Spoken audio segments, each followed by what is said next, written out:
Are you ready for today's story? Let's go!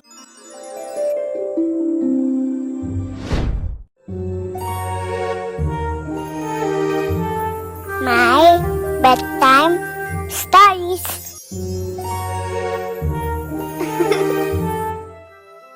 Read with me as we make the world more magical, one story at a time. Neat Freaks, written by John Arvai III, illustrated by Adam Walker Parker.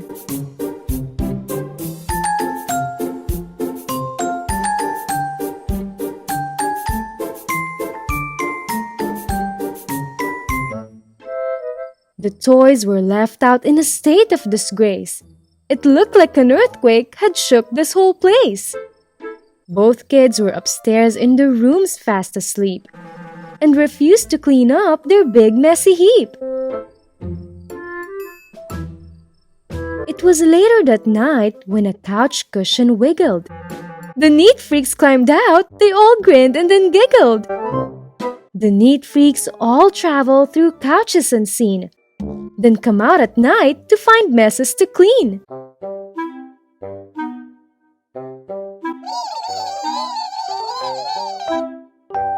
They all screeched out at the toys they had found, but rather than clean, they just made a playground.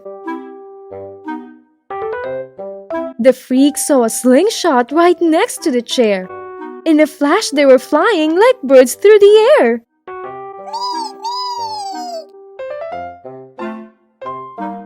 The playroom turned into a rodeo show when a freak roped her friend with a yo-yo lasso.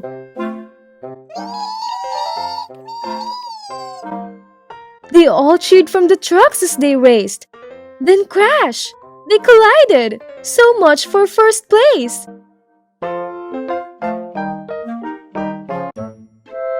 The racket woke Mom. She then checked on the noise. All she saw was the daily disaster of toys. The Neat Freak stayed hidden until she was gone. Then these cute little critters got their freak back on. Around they all went, spinning fast as a jet, when a Neat Freak flew right through a basketball net.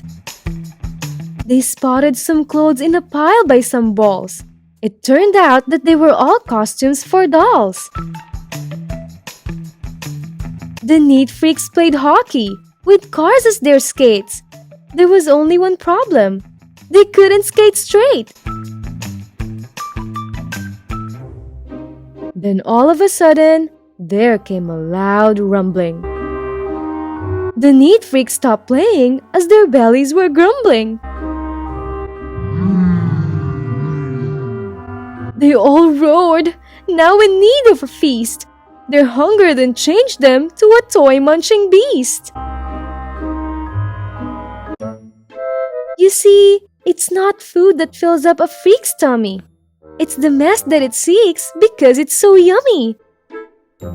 They ate up the trucks and the doll's pretty dress. They ate and they ate till they cleaned up the mess.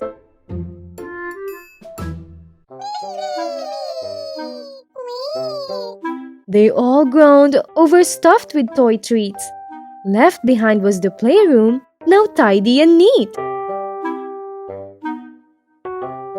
The next day, the kids looked for their toys everywhere. They checked under the couch and then under a chair. Then the kids moved a cushion, not sitting quite right, and found tasty toy scraps from the Neat Freaks' wild night.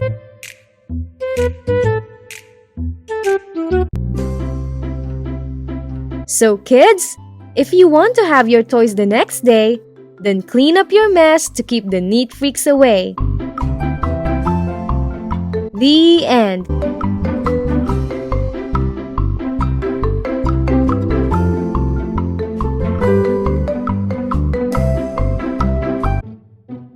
Thank you so much for staying and reading with me until the end. Please give this a thumbs up if you enjoyed this and share it with your friends so we can all read along together. See you on our next one. Bye!